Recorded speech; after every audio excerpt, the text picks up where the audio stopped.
understand over the weekend because I had all these corners. Oh, well, it may not be no better than during the week. Anyway, I got Hi, Candy. aggravated. I said, you know, That. Later when she watches it. Wayne's over here blocking the way. Might be this morning. Excuse me, sir. Can I get through?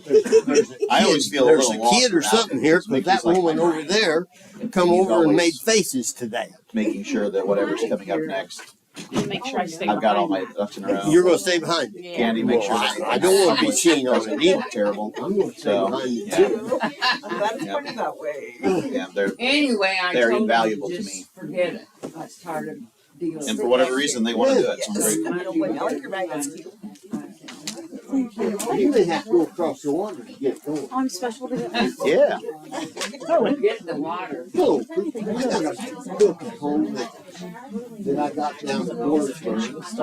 No preacher started a class on how to study. Okay. Would you like to see Yeah. it? It'd be great. And Cindy said the first night she went, they were 20 people. Good. The next week they were 100. Oh. No. Shocking. All right. Oh yeah. Sure. That's great. She was going and really enjoyed it. Okay. What they were saying. So I'll bring that, if I'm here next week live, I'll bring that and let you look at it. Okay. Sounds like fun.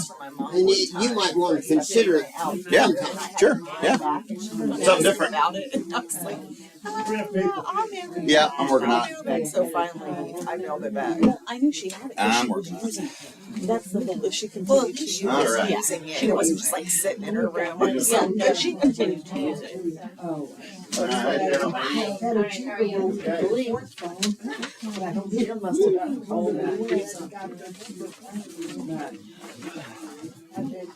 So they about done doing stuff down in We Worship, you think? Or was there something else we were going to do? Oh, that's nice. There was the bathroom, Did they got the get it TV painted? going. yeah. Well, It's they got got, it I painted. think it's done. I don't know of anything. It's already The painted. wall, the two doors on the one wall.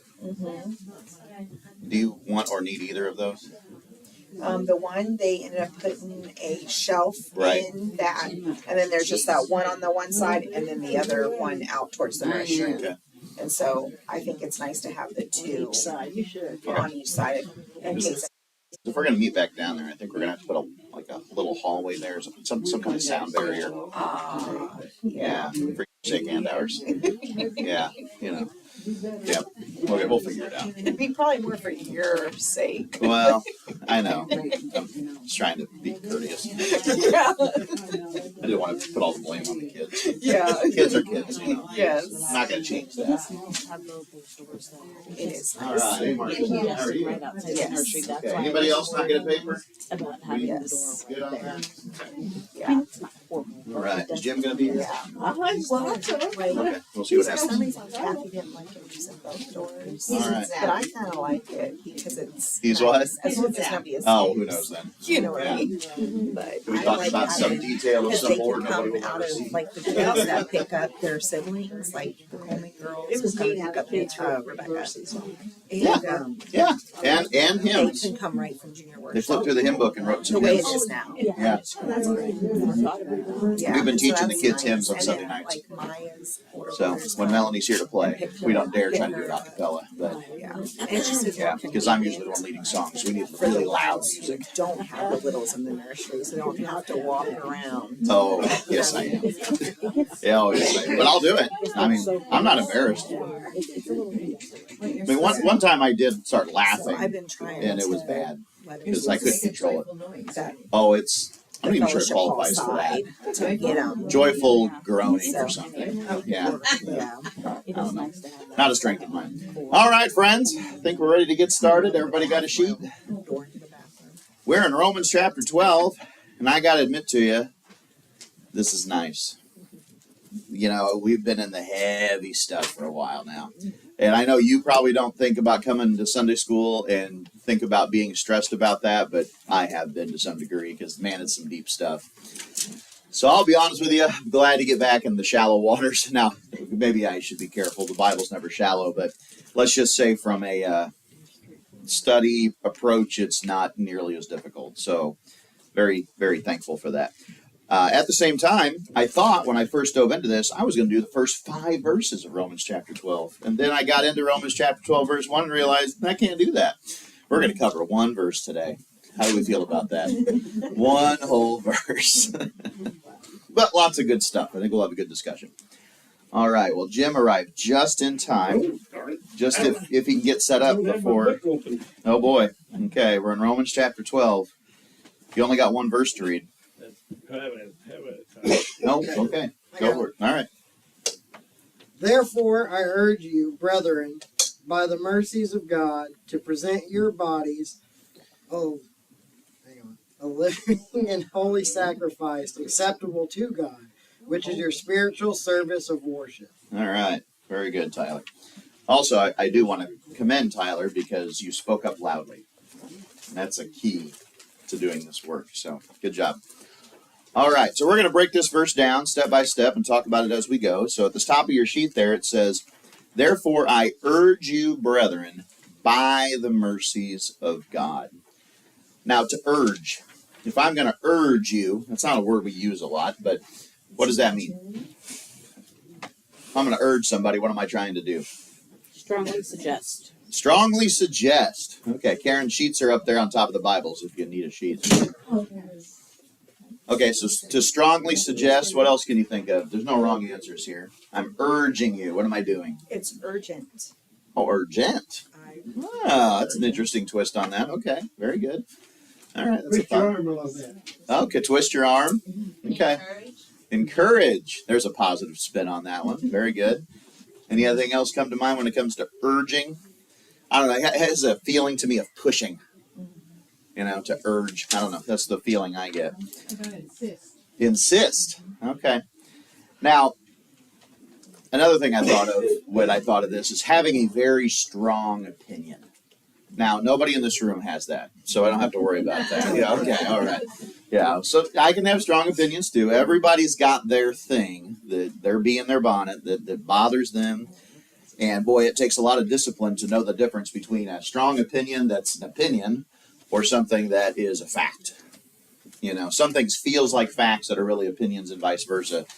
I think it takes time and discipline and patience to figure that out. But one thing that this really implies is that there is a choice in mind.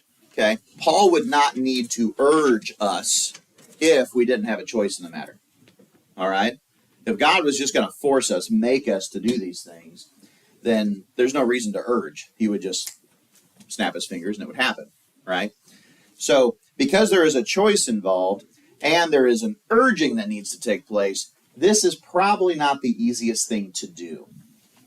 Okay? Have you ever had a situation where you know you needed to do something and you were having a really hard time making yourself do it?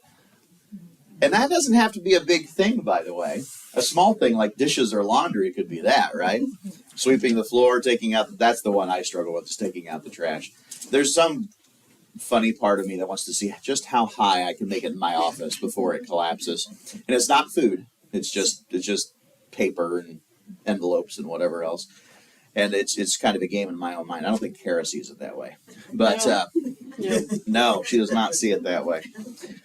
Luke, unfortunately, has inherited that trait, turns everything into a mini game. But the point is there's a choice involved. And it can't be too easy if Paul's having to urge us. But there is a good influence. It could say, therefore I urge you, brethren, or God will smite you. Therefore, I urge you, brethren, or God will turn his face from you. Instead, it's, I urge you, brethren, by the mercies of God. Otherwise, because God loves you, because God wants to see you do well, I'm pushing you towards this. Does that make sense? So he is attempting to persuade us, to influence us, and to use God's mercy to do so. And yet, also, we need to realize that where there is God's mercy, there could be God's judgment. We would not be a biblical church if we did not talk about both. God is 100% just and he is 100% merciful. And so it is wrong to go one extreme or the other. Liberal churches tend to talk about God's mercy and never talk about God's judgment, and legalistic churches tend to talk about God's judgment and never God's mercy. And we need to talk about both and realize that both compel us, persuade us, and influence us. And I think that's also because what works for one person doesn't necessarily work for another. Some people respond well to positive reinforcement. Other people, you got to hit them in the head with a 2x4. And I am the kind of person that needs a little bit of both. All right? And so, what's that? More the second. More the second? Yeah. Yeah. Some of us are just hard knock riders, It's God hit me again, Yeah. So he's going to use all effective options to reach everyone possible. Some people respond, like Tyler said, to the hammer. Other people will rebel against the hammer. Okay? A one-size-fits-all approach to evangelism or discipleship does not work. That's one reason why we have Sunday school, Wednesday nights, daytimers, and worship for adults and for youth. That's why we have youth group, preacher boys, teacher girls, and the girls groups and other things.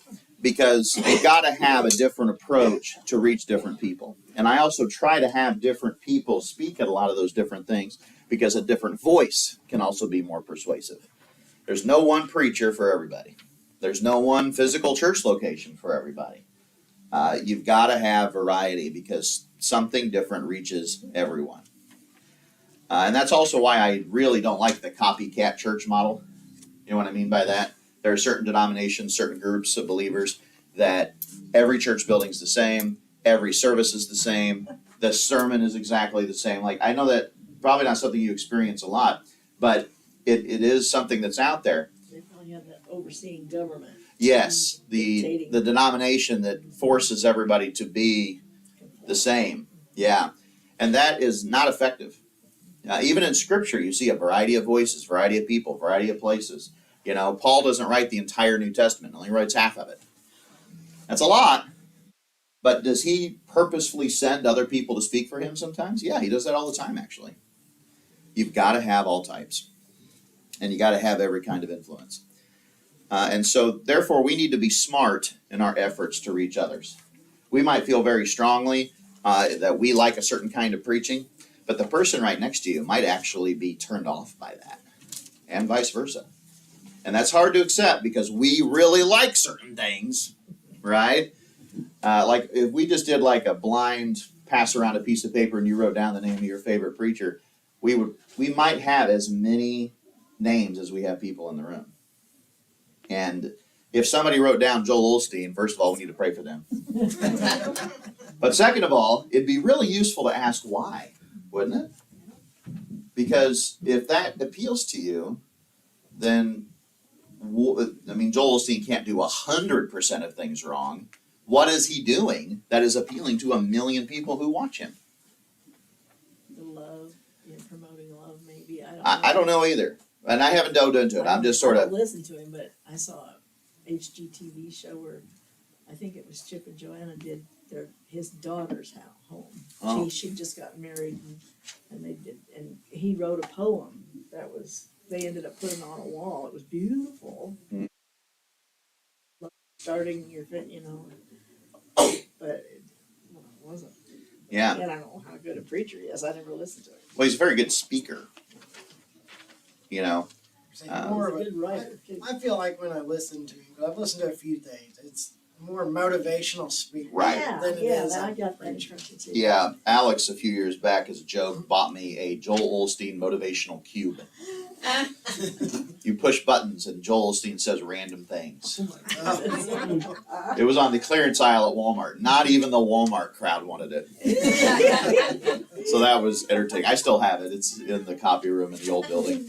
So if you need a motivational, meaningless, vapid pick-me-up, He gets lots of money. he does. And that's what I mean. Like, if somebody is really popular that we don't care for, it's still useful to ask why.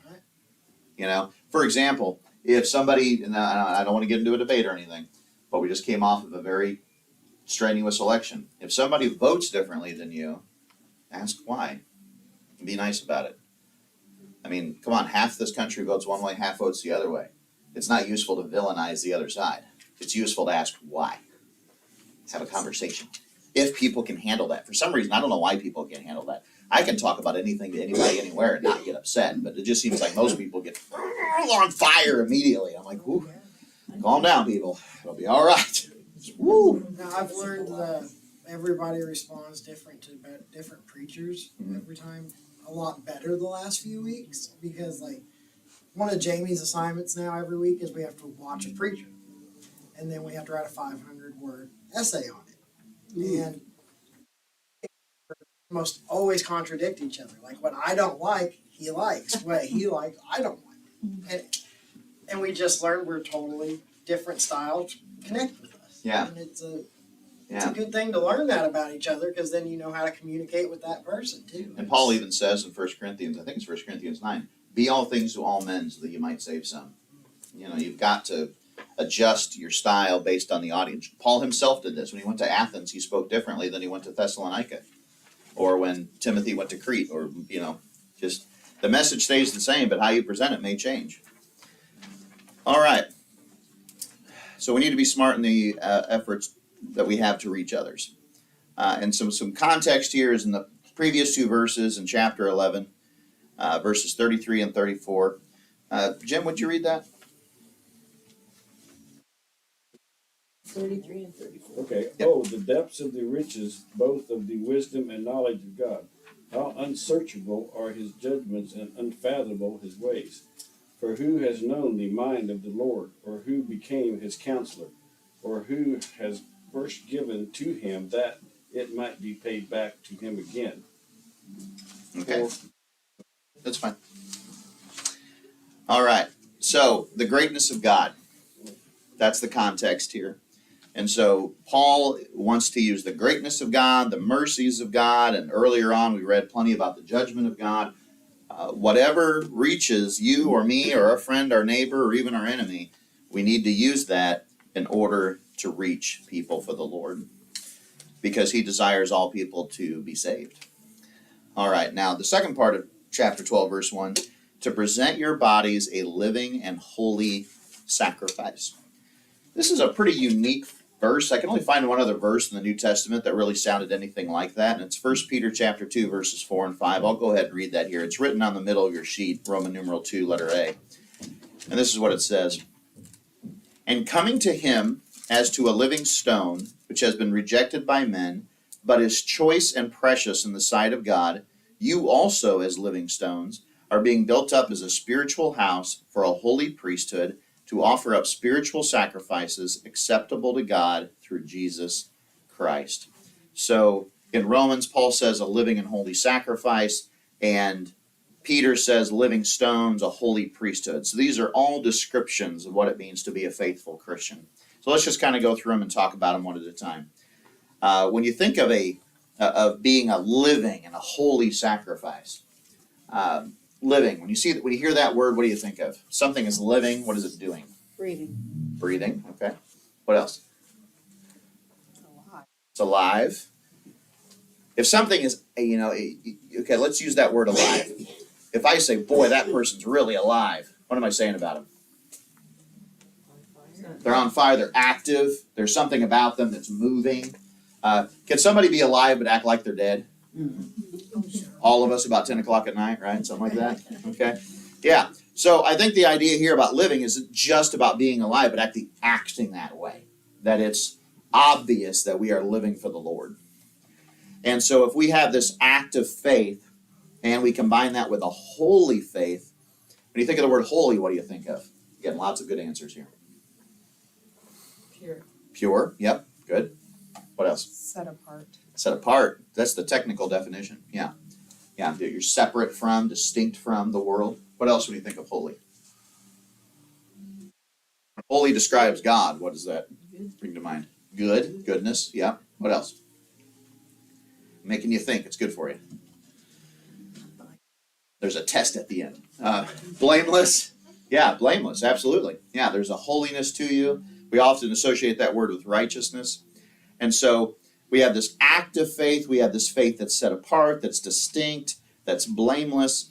Now, when we talk about blameless, I think it's important to distinguish. That word does not mean perfect. You may think it does, but blameless means that you have a solid reputation. Okay? You can have a solid reputation without being perfect. Okay? You can be trustworthy without being perfect. So the idea here is that if you're not perfect, you can't qualify. No, that's not the point. The point is that we are living in such a way that people generally see us as reliable, trustworthy, faithful. That's the point. All right. Now, using Peter's description here as a synonym, it's the only time you ever see this phrase living stones in the New Testament.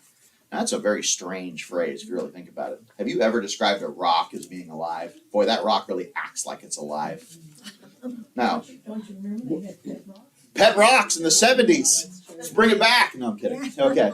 That wasn't what Peter was advocating for, but appreciate the humor. The Bible refers to stones crying out. Stones crying out. Yeah, Jesus says that. If you will not testify about me, these very stones will cry. Oh, yeah. All right. That's kind of alarming. Okay. Yeah. What I like about the idea of a living stone is people don't expect it. Oh, okay. Does that make sense to you? Because I certainly would not expect a rock to cry out.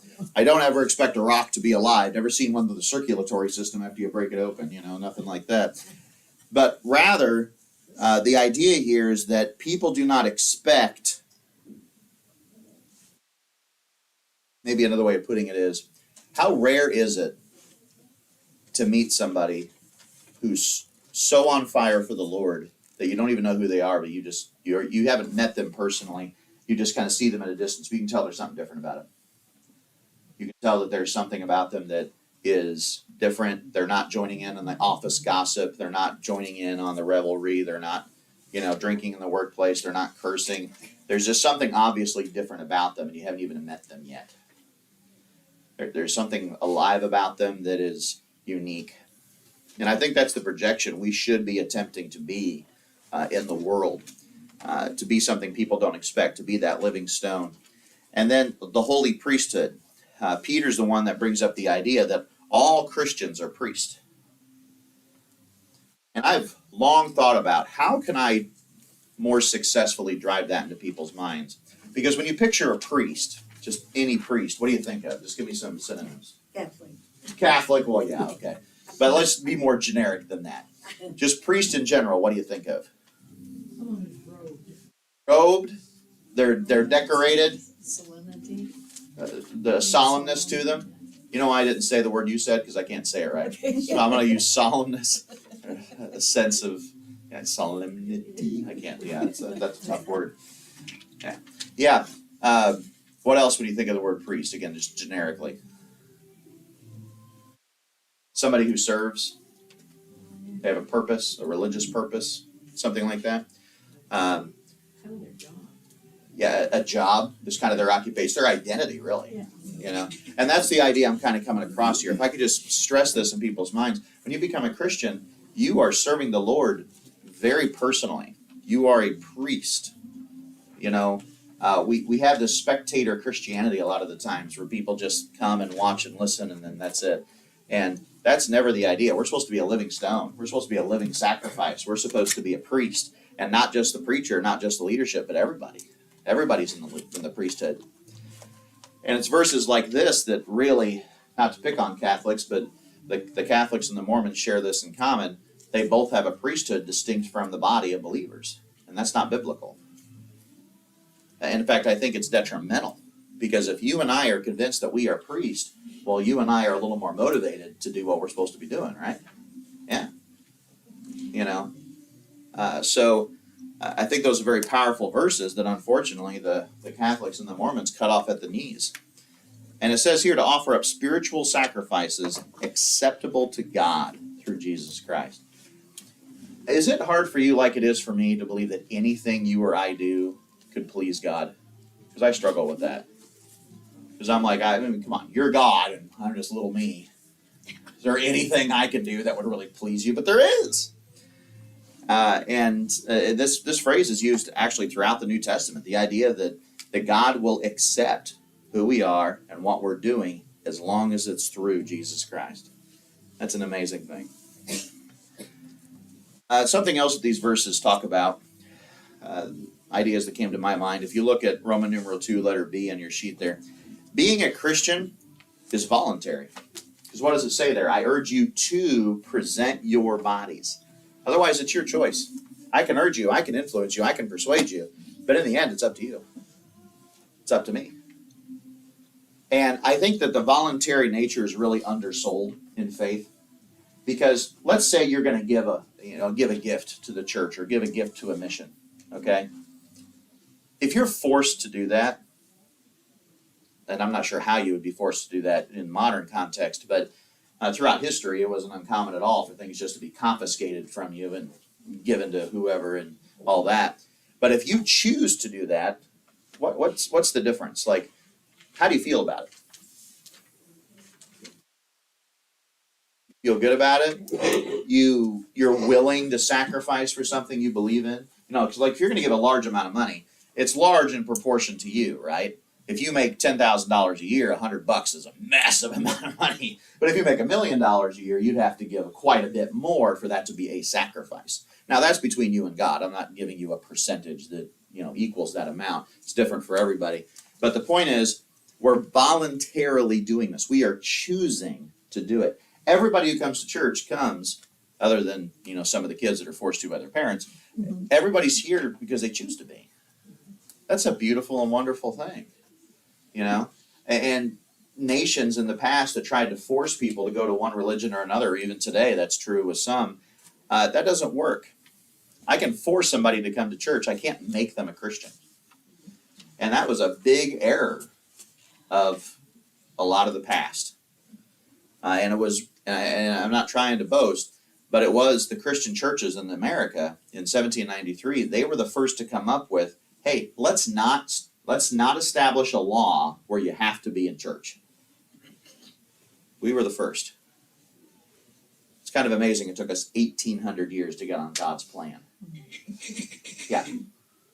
I won't say the church, but I know there was one church several years ago that would tell them what they had to give. What they had to give, yeah. Oh, yeah, that's still common. Well, they still do that. Cowboys do. They get a Do they? letter every year. This is how much you're expected to give. Oh, my. Well, nah. I will not be doing that. In fact, Not. yeah. The Bible says you should give with a cheerful heart. Give as much as the Lord has compelled you to give, and only you know that.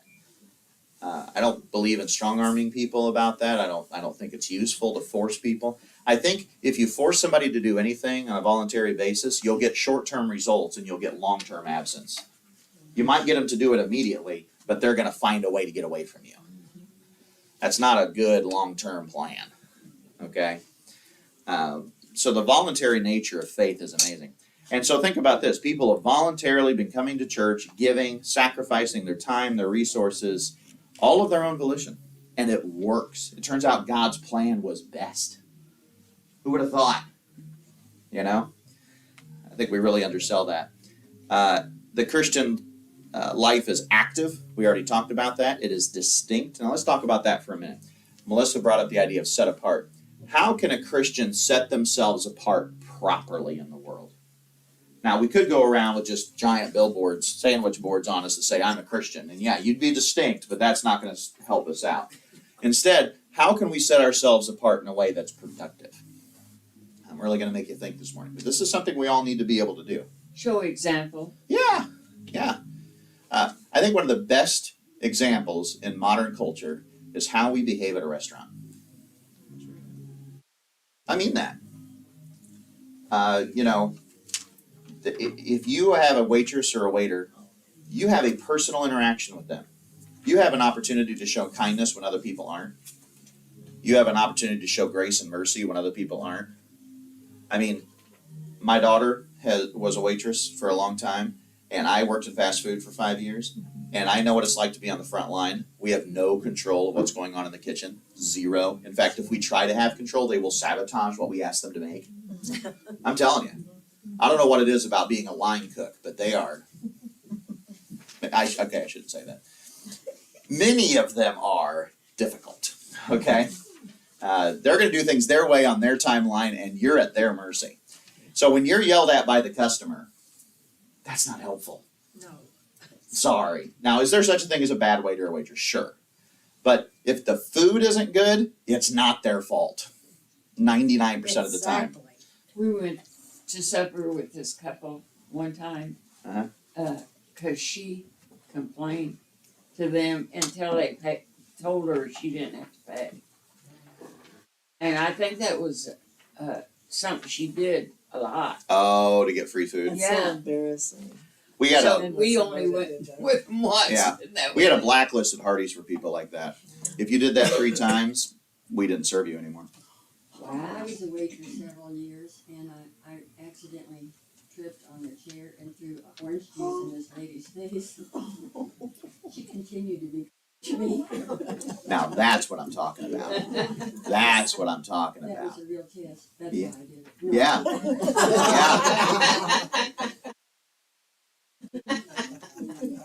I really enjoyed Jackie. I feel like we have a kindred spirit.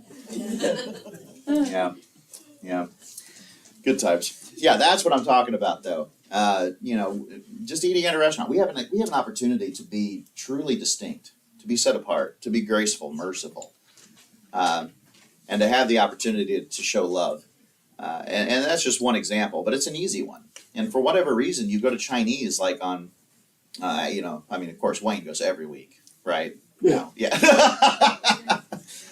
On Sunday, though, if you go to Macon, China, you go to Sunday, it's busy, very busy. And it's full of church people. Oh, yeah. So And I mean, when I get to go, I pray, God, please let everybody be nice. Because, a lot of these people come from Hindu backgrounds or Confucian backgrounds or, just pagan backgrounds in general. They don't know the Lord. They speak broken English. I feel like they're doing this as best they can in such a crazy environment. And the last thing you need is a Christian or a believer of any kind being rude.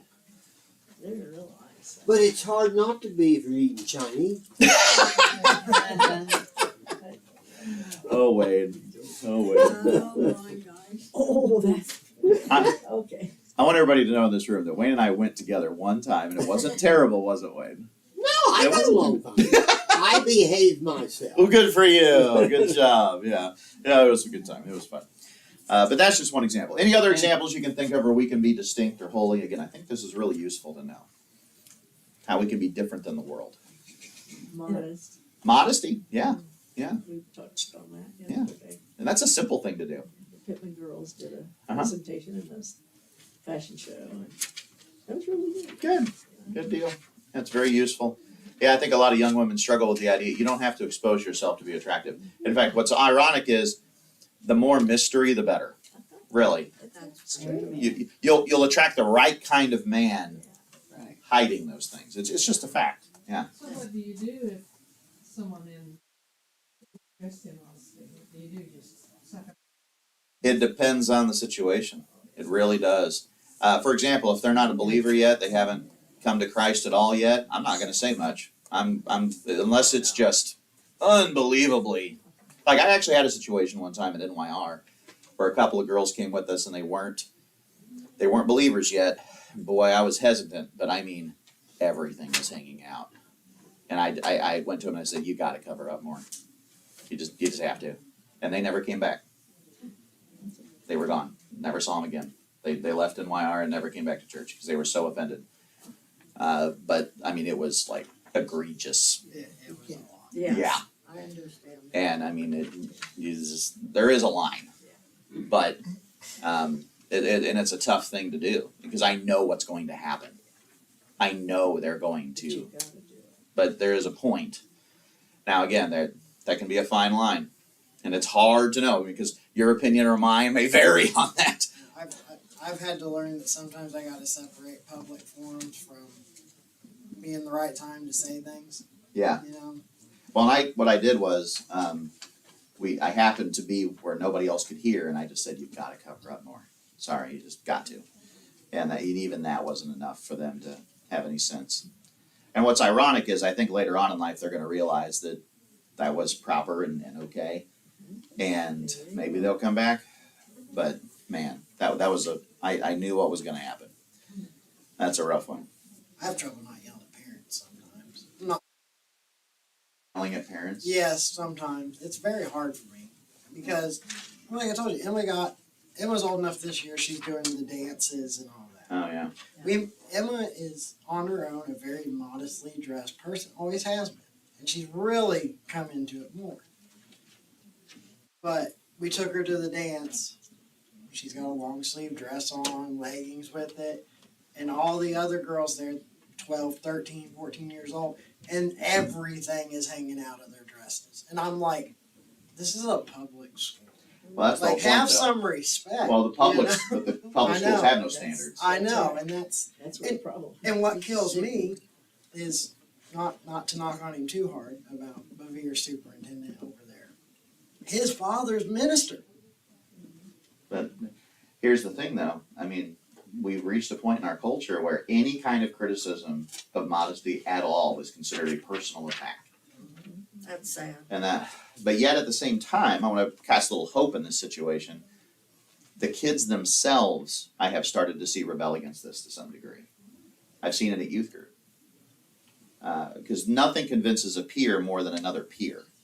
If I can get somebody their age that they respect and like to say something, we can maybe win this battle. And so I'm often very strategic about this. If I know that person has a friend, see these two girls, I didn't know, they just kind of hung out on their own. They didn't have a friend group that they were really clinging to. Otherwise, I would have been like, hey, can you please go get them to cover up more? And I think we could have maybe saved that, but when there was no opportunity, there was no opportunity. But yeah, I'm constantly working on that. But also, you'll notice a lot of our youth dress up really nice on Sundays. And some of them even wear suits and other things. Or dress, really modest, very pretty dresses. And so it's something that we're always working on. I guess I can just put you that way. Isn't Kara? Don't you usually have to confront those at youth? I have some. So Yeah. I know she And has.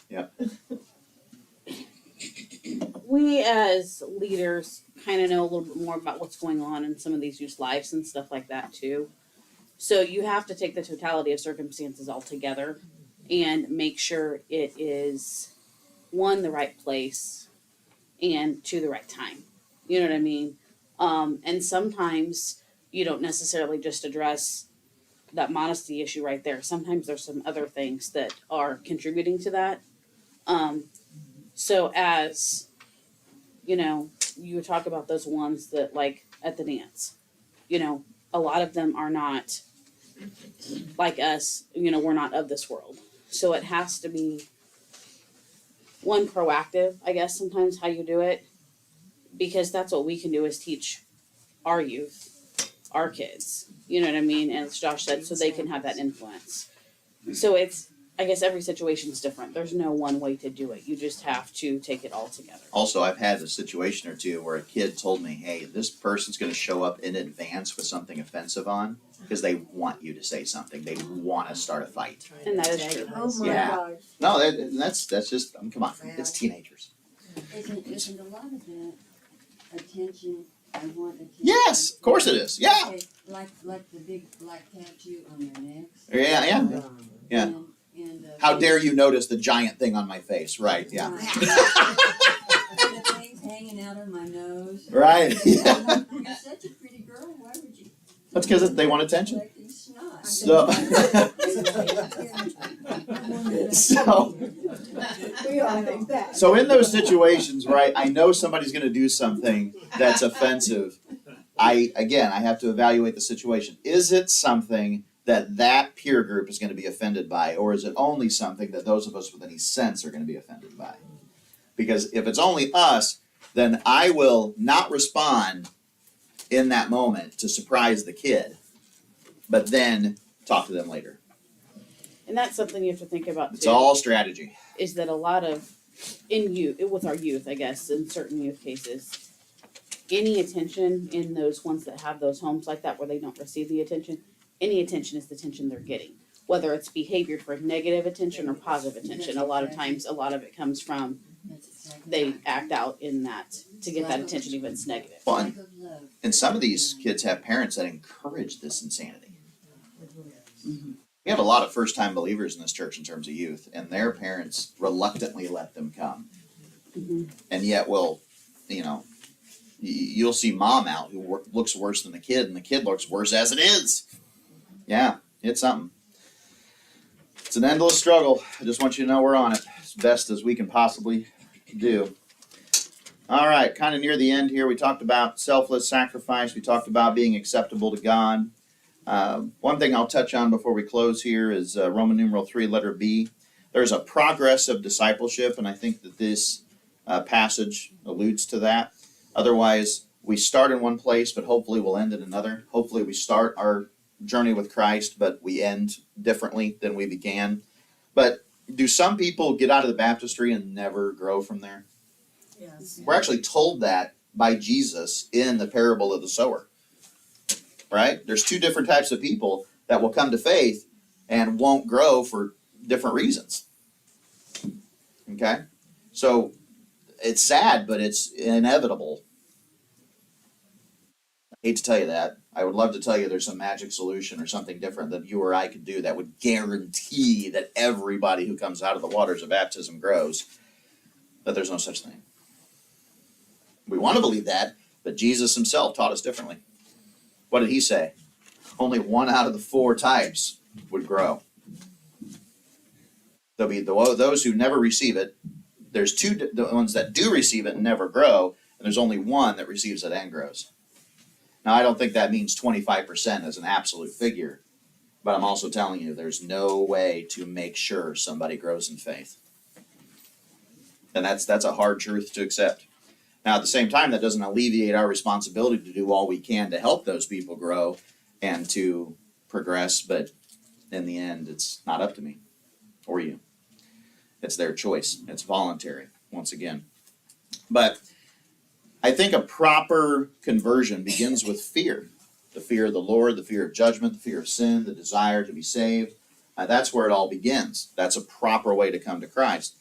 And then I think we progress to reward. We start to look forward to the things of God. We start to look forward to heaven. We start to look forward to eternity. We start to look forward to the benefits of living a Christian life.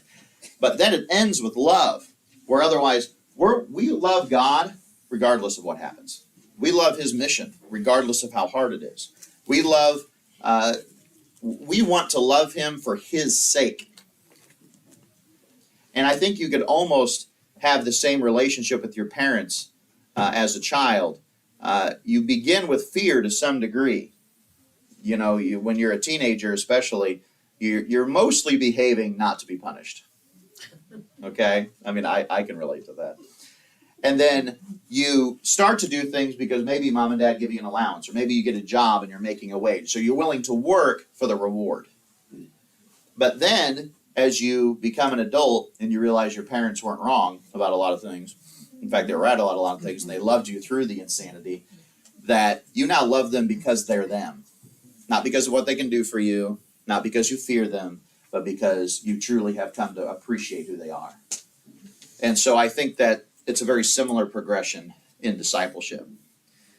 And then in 1 Peter chapter 1, verses 5 through 8, we get a more detailed version of that, the 8 stages of discipleship, so to speak. And then we'll end with this. Roman numeral 4 at the bottom of your sheet.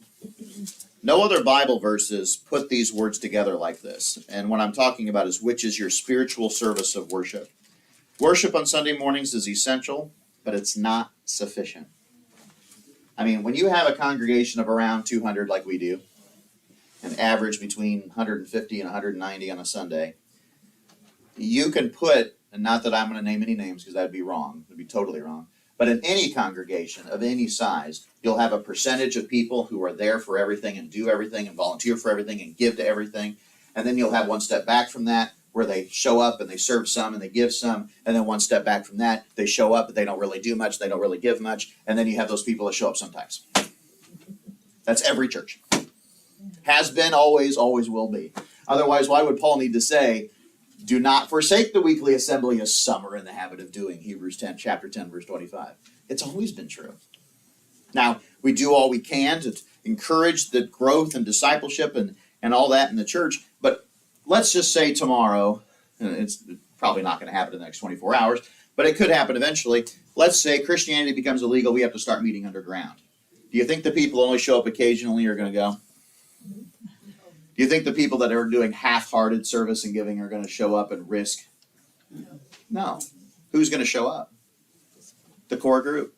The people who believe and live this and breathe this no matter what. So your church of 150 to 200 is really, in terms of truly dedicated, committed disciples, some percentage of that. I don't know what that is. I wouldn't want to say up front, who that is. That's not my place to do. But that's the truth. That's the way it works. And so Sunday worship on Sunday mornings is essential. I mean, that's great that people come, but it's not sufficient. The daily worship of action and speech that God desires to do is the meat of it.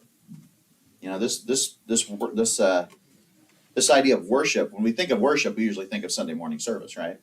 But really, worship is what we do every day. And it's good or bad worship, but it's worship either way. Because we are demonstrating what we really think of God in everything we say and do. I have been learning this week just how insufficient just a Sunday could be. Mm-hmm. I'm doing my first deep dive on 4 verses. I mean, I'm reading pages of verse on deep diving it. And it is a verse that is so used out of context that it even had me lost when I started reading on it. I was like, oh wow. But I'm going to do a sermon on it. So everybody Okay, we'll get to hear about it. All right, good deal. Just wait for the verse. Yeah. Now you got us curious. Yeah. Oh, I'm sorry. We're 5 minutes after. I'm sorry, folks. All right, we need to get moving. All right. Well, thanks for listening.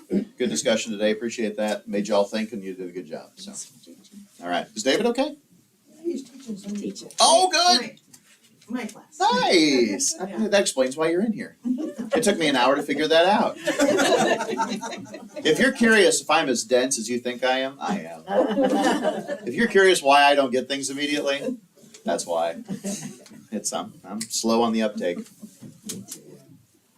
Kara knows that. People think All I right. can read their mind. That's blows my mind. Right. I have Very no good. idea. John Cook, can I ask you to pray us out?